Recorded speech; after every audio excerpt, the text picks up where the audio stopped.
Oh snap, Glaze is going live.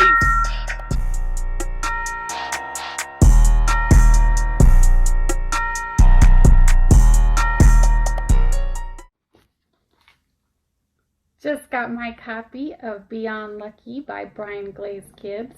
Thank you so much for sending me my personalized autographed copy. I've had the pleasure of knowing you for a long time, so I'm really excited to get to know some of your stories and what made you you and how this redemption came about. I know you're a changed man, and I'm looking forward to seeing the whole process of how it happened. Okay?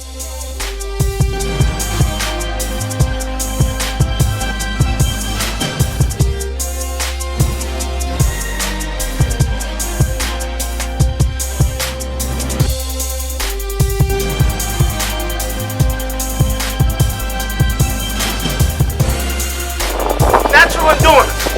Stamina and action.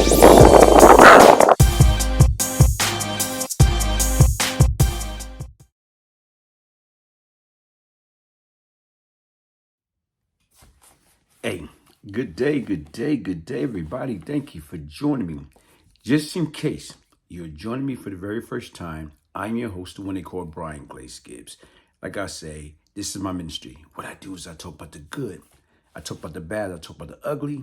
The objective is, how do I utilize my past transgression, my past experience, dealing with the street, dealing with demons, dealing with all the necessary trials and tribulations that I personally was responsible for, put myself through. I didn't have nobody to blame but myself. So what I do is I try to get back. I try to right my wrong. Listen, hit the like button, subscribe. This is my new platform. This is my new channel. I lost asset to my original channel. It was over 64,000 subscribers, 10 million views, now 142 videos. But listen, it doesn't matter. You can never give up. To me, how I look at it right now is, guess what? It's only because of the grace of God that I even have an opportunity to have a platform. Listen, today what I'm going to talk about right now when I was a young knucklehead kid into that life. Opposing me going to school, opposing me getting a job, opposing me doing it right the first time. You know what? Me and other guys, we was infatuated by the street. We wanted to be down. We wanted to be cool. It was these cat, Boo Brown, may so rest in peace, and Jeff King, and Black Steve. These guys from the East New York, Cypress, Pink Houses. And you know what? They was known, shout out to the late Roy Washington. They was known, right now, probably my age, out there, going out there, snatching pocket, robbing, stealing, sticking up, going to Manhattan, going after the professional businessman that looked like money. They was going out there coming off back then $2,000, $3,000, $4,000, $5,000 at a time, or probably even more. Jewelry, money, you name it. They had it. So you know what? They used to come back around the way, flying in all outdoors. So you know what? Guess what? I want to be a part of that. I want to be down. So on January 2nd, 1980, I got the opportunity. I guess I went out there with Boo Brown, Wade Rice, and this is what happened. As previously written, exactly 1 week from the Pratt Institution bus, I was arrested on January 2nd, 1980. The crime went down in Manhattan on an Upper East Side subway station with me and Boo Brown from Cypress, known from G'ing off. In other words, making thousands of dollars. We was both arrested for felony armed robbery by New York Transit undercover detective, which provided me my second stay at Rikers Island. The way it went down, it was early morning during rush hour on a weekday. It was freezing cold. Every New Yorker was bundled up with coats, hat, gloves, scarf. I stopped at the first intended victim by grabbing him and saying these exact words: "Mister, don't make a move. My buddy, who would be right there to the side of me, just came home from jail. He's crazy. He doesn't care about going back to jail." At that time, Boo Brown pulled out his gun, at which time I told this well-dressed white man to give up his wallet and his watch. This man slapped it, Boo hand down, holding the gun, and say, "Don't y'all think it's kind of too cold out there to be playing game this early in the morning?" and walked away. Boo and I bust out laughing. It was too funny. This guy had a lot of balls. Like I say, 90% of the time, the mark would give in. This guy was part of the other 10%. We composed ourselves and caught our next victim, another well-dressed white businessman. I stopped him, gave him my pitch, and Boo pulled out his weapon. The gentleman was scared and handed over his wallet and valuable.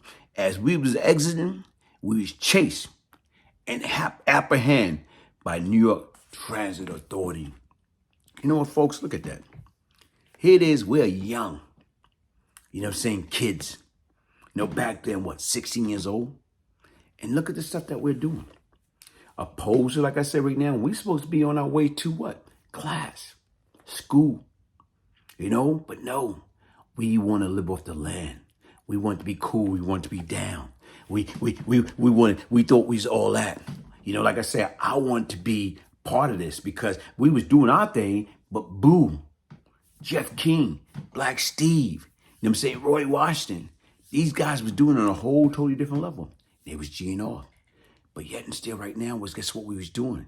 Only thing we was doing is setting ourselves up for failure. Only thing we was doing, setting ourselves up, you know, to be career criminals, going to jail, in and out of jail, since we were what, kids. And as I said right now, as I can remember, like I told you, man, January 2nd, 1980. So what you talking about? 43 years ago, today. Whereas when I grabbed the man, stop him in the track, Boo, pull out the gun, and this man literally slapped the gun away. Don't y'all think it's kind of too cold to be playing? You know what? That could have go either way. You know, right now is when he slapped that gun could have went off. That was our intention. If that gun would have went off and that bullet would have hit him or hit somebody else, now me and this other 16-year-old, we'd have been facing what? Murder. For what? We only went out there to rob. We only went out there to take what wasn't ours. You know what I'm saying? To take some easy money. But guess what? Could have went awfully wrong. And like I told you, we got arrested. We went to jail, back to Rikers Island. That was the first time I was on Rikers Island. And like I said right now, it's a very, very scary experience, man. You know, right now I got robbed, beat up, you know, it happens. And folks, like I say, I tell these stories in a cautionary tale to get these kids to understand, you know what, listen, man, I regret becoming Bryant Glaze Gibbs. I regret back then. I wish I would have learned my lesson that time. You know what I'm saying? Way back when. Then if I would have learned my lesson that time, then guess what? I probably could have, you know what I'm saying, changed and stop that nonsense before it got completely out of hand. Hey, listen, folks, get your signed copy of the Beyond Lucky book, The Bryant Glaze Gibbs Story, a true story of crack money, murder, and redemption, by emailing me to place your order. Bryant, B-R-I-A-N, Gibbs, G-I-B-B-S, 1201 at yahoo.com. Keep in mind, if I can change, anybody could change. You know why? Change comes from within. I am excited to say that I am currently developing my life story for the big screen. Leave a comment and let me know what you think, including if you will watch a series based on my life.